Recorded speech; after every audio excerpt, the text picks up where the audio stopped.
লুকটা খুব ভালো ছিল। কালকে লুকটা কেমন হয়েছে? ভালো হয়েছে, আমি খুশি। সত্যি কথা বলতে আমি রিয়েলি হ্যাপি। ব্রাইডের মুখ থেকে একটু শুনে নি, তোমার কেমন লেগেছে? আমার আজকের ব্রাইড ছিল বাড়ি থেকে মাত্র 20 মিনিট দূরে। টোটো ধরে ব্রাইডের বাড়ির উদ্দেশ্যে যাচ্ছি।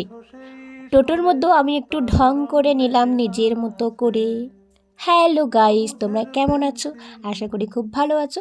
ভালো না থাকলে আমার ভিডিওটা শেষ পর্যন্ত দেখতে থাকো। চলো, কথা বলতে বলতে কিন্তু ব্রাইডের বাড়ি চলে এসেছি। চলো আমরা ব্রাইডের মুখ থেকে শুনে নিই তার স্পেশাল দিনে সে কেমন কিভাবে সাজতে চায়। আজকে কেমন লুক চাও? আজকে তুমি যেমন সাজাবে আমি তেমনই লুক চাই।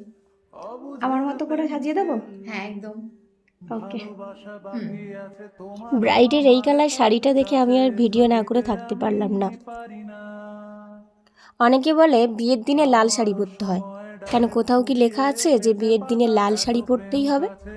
এখন তোমরা এই মেকআপটা দেখে বলতে পারো, দিদি কি মেকআপ করেছো, মুখে ব্লাশার দাওনি? ব্লাশারটা বাড়ি থেকে বারণ করে দিয়েছিল যে ওর মুখে ব্লাশার যেন না দিই, তাই আমি ব্লাশারটা দিইনি। ব্রাইডের আবার নাক ফোটানো নেই। ওনার মা কিন্তু খুব টেনশানে ছিল, এই ছোট ছোট চুল কিভাবে খোপা করবে বা কি করবে, অনেক টেনশানে ছিল। তা আমি বললাম টেনশানের কোনো কারণ নেই। তারপরে বললাম যে ছোট চুলেও খোপা করা যায়।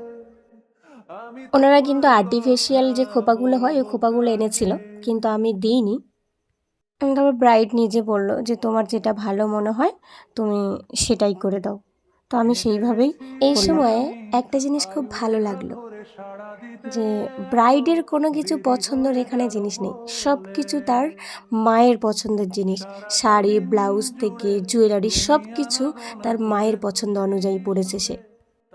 তবে আন্টির পছন্দ আছে, এটা কিন্তু মানতেই হবে।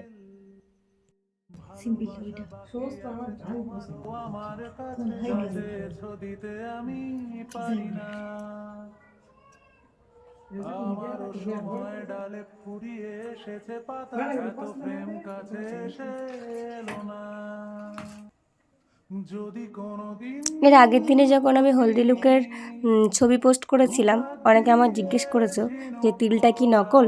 না, ওর তিলটাই আসল তিল ওটা। বলো কেমন লেগেছে? দারুণ হয়েছে, দারুণ হয়েছে, কি বলবো আমি, বলার ভাষা নেই আমার কথা। Thank you. ব্যাপার হচ্ছে যে extremely gorgeous, whatever you can say. কালকে লুকটা খুব ভালো ছিল। কালকে লুকটা কেমন হয়েছে? ভালো হয়েছে, আমি খুশি। সত্যি কথা বলতে আমি রিয়েলি হ্যাপি। নিচের দিকে তাকাও। বলো আজকের লুকটা তোমার কেমন লেগেছে? আজকের লুকটা আমার অসম্ভব সুন্দর লেগেছে। আমি সেটা বলে বোঝাতে পারবো না যে আমি কতটা এক্সাইটেড। মানে নিজেকে যে এত সুন্দর লাগবে আর এত সুন্দরভাবে দিদি আমাকে সাজিয়েছে, যার জন্য আমি অতি উৎসাহিত। খুবই সুন্দর হয়েছে। আমার সাজটা যদি আপনাদেরকে ভালো লেগে থাকে তাহলে আপনারা টুম্পা দিদির সঙ্গে কন্ট্যাক্ট করতে পারো। অবশ্যই টুম্পা দিদি অনেক সুন্দর সাজাতে পারে। Thank you. ওয়েলকাম।